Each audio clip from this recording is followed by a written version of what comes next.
Tsukuru Tazaki had 4 best friends in high school.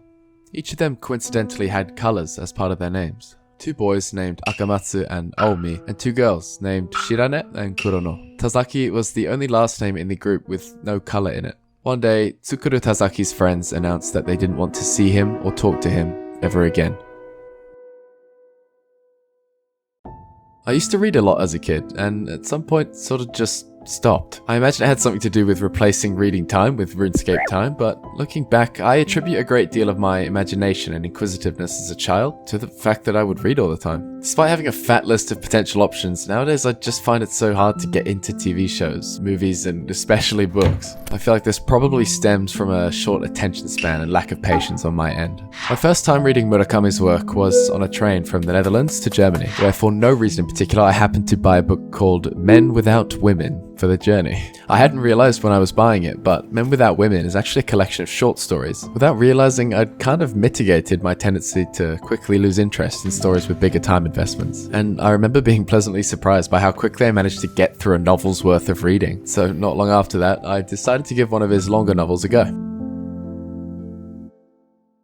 The book opens to Tazaki reminiscing pleasant memories of his old group of colourful high school friends. Akamatsu was the one with the best grades, competitive but not obtrusive, instead preferring to stay cautiously in the background, something he easily accomplished considering he never grew past 5'3". Ao, on the other hand, was impressively built. A charismatic and amiable natural leader, he was the school's elected rugby captain. He had a quick recall of people's names and faces, and he'd never talk behind someone's back.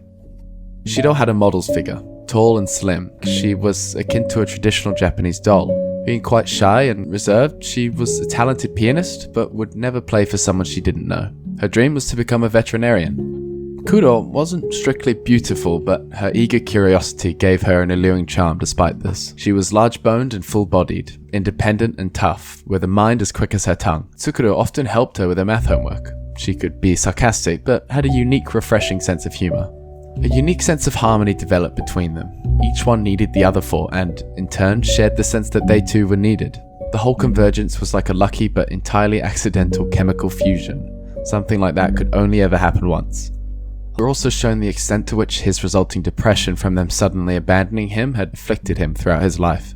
Murakami's vapid, matter-of-fact manner of describing this period of Tsukuru's life mirrors this emptiness eerily well. From July until the following January, all Tsukuru Tazaki could think about was dying.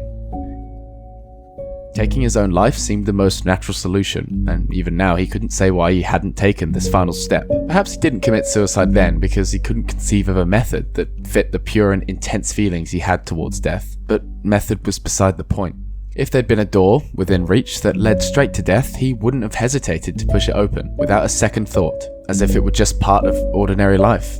For better or for worse, though, there was no such door nearby. Alongside the novel's third-person point of view, we're given this strangely objective recount of this otherwise severely emotional point in Tsukuru's life that feels very disconnected. Tsukuru never once saw or even spoke to any of the friends in the 16 years following his ostracism from the group, though he did make one friend in university, a man named Haida, whose name ironically contains the color grey. The two of them would spend a fair amount of time together, swimming, listening to classical music, and sharing late-night philosophical conversations on life. One night, Haida shares with Tsukuru a story that his father once told him. When he was in college, he took a leave from his studies to work in a very secluded hot springs inn, where he met a pianist named Midorikawa. One evening, Midorikawa tells a strange story.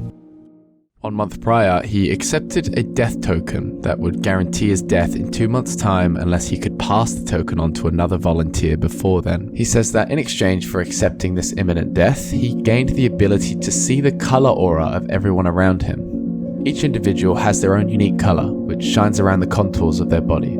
Pleasant colors, sad colors. Some people have a very deep color, while others it's fainter. What I need to do is find people who have a certain type of color with a certain flow. Those are the only ones I can transfer the death token to. I can't hand it over to just anybody.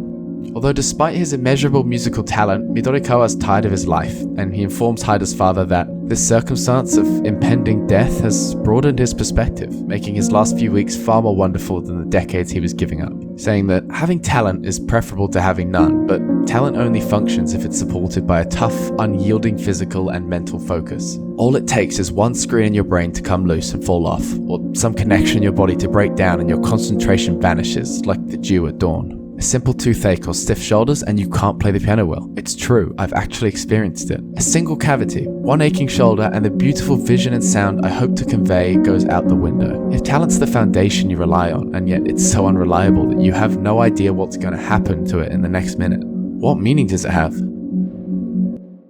In response to Tsukuru's confusion towards the legitimacy or intent of this story, Haida concludes that, I think for my father, at the time it wasn't an issue with whether or not he believed it. I think he totally accepted it as the weird tale it was. Like the way a snake will swallow its prey and not chew it, but instead let it slowly digest. If I've learned anything about Murakami's writing by that point, it's that he loves a good simile. They can be a bit of a stretch on occasion, seeming overly cryptic or plain unrelated, but much like a favourite flavour of Skittle, I liked this one a lot. Cash, we need you to sort this. Where are you going?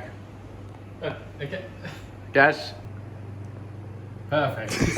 I did it! Haida ends up sleeping on the couch that night, and Tsukuru has this strange erotic dream, much like many he's had before with Shiro and Kuro both. However, this time, the two girls morph into Haida before he climaxes. Tsukuru is, understandably, bewildered by this experience, increasingly so in the following month when Haida doesn't show up to university at all during the following semester. Tsukuru's girlfriend Sara confronts him one day, saying that if he doesn't resolve the 16-year-long open wound of his friend group abandoning him, she cannot commit to furthering their relationship. She assists by sleuthing around online for the whereabouts of the four friends. The two men, Ao and Aka, both still reside in Nagoya. Kuro has apparently moved to Finland, and Shiro has passed away.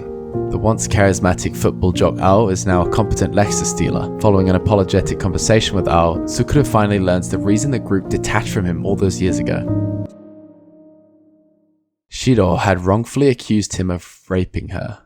Apparently struggling with an array of mental health problems, she'd eventually become a successful piano teacher, but 6 years ago was found strangled in an unsolved murder case. Next, Tsukuru meets Aka, who's now a very successful CEO of an HR corporate training firm. Aka mentions that just like Ao, he knew there was no way Tsukuru could have done such a thing to Shiro. The truth sometimes reminds me of a city buried in sand. As time passes, the sand piles up even thicker, and occasionally it's blown away and what's below is revealed. In this case, it's definitely the latter. Whether the misunderstanding is cleared up or it isn't, you aren't the type of person to do something like that.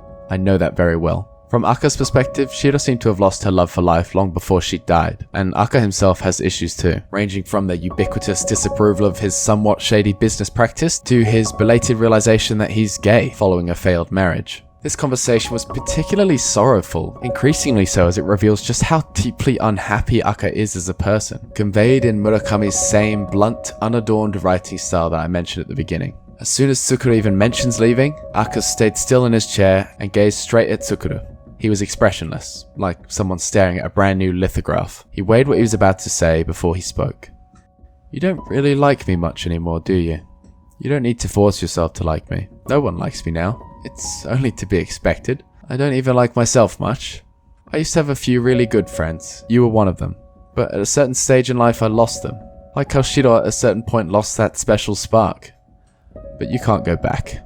Can't return an item that you've already opened. You just have to make do.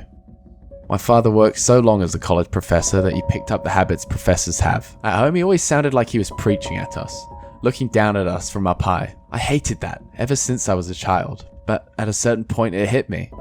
I've started to talk just like him.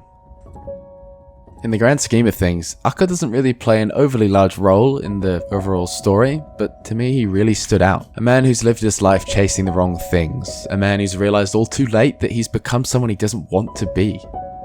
After some deliberation with Sara, Tsukuru decides that he must find closure by visiting Kuro in Finland. Before he departs, he catches a glimpse of Sara's familiar mint green dress. Tsukuru sees Sara hand in hand with another slightly older man, smiling in a way that he'd never seen from her. This fills him not with jealousy, but simply sorrow. With little attention to exploring much of Finland, Tsukuru hires a car to reach the rural town that Kuro and her family are staying at. Kuro's Finnish husband, Edvard, takes the children shopping before she and Tsukuru can finally sit and talk.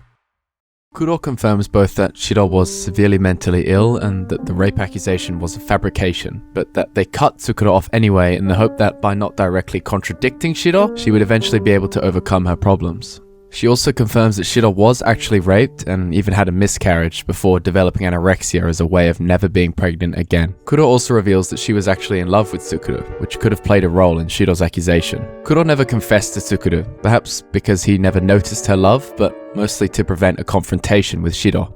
In order to protect Shiro, Tsukuru was sacrificed, because the group believed he was the strongest emotionally and could best deal with the isolation.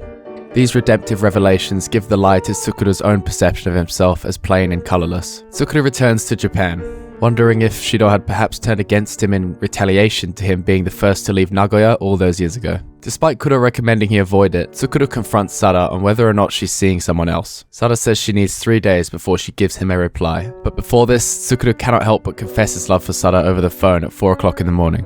She stands firm with needing her time to respond, and just like that, the novel ends. Tsukuru still waiting.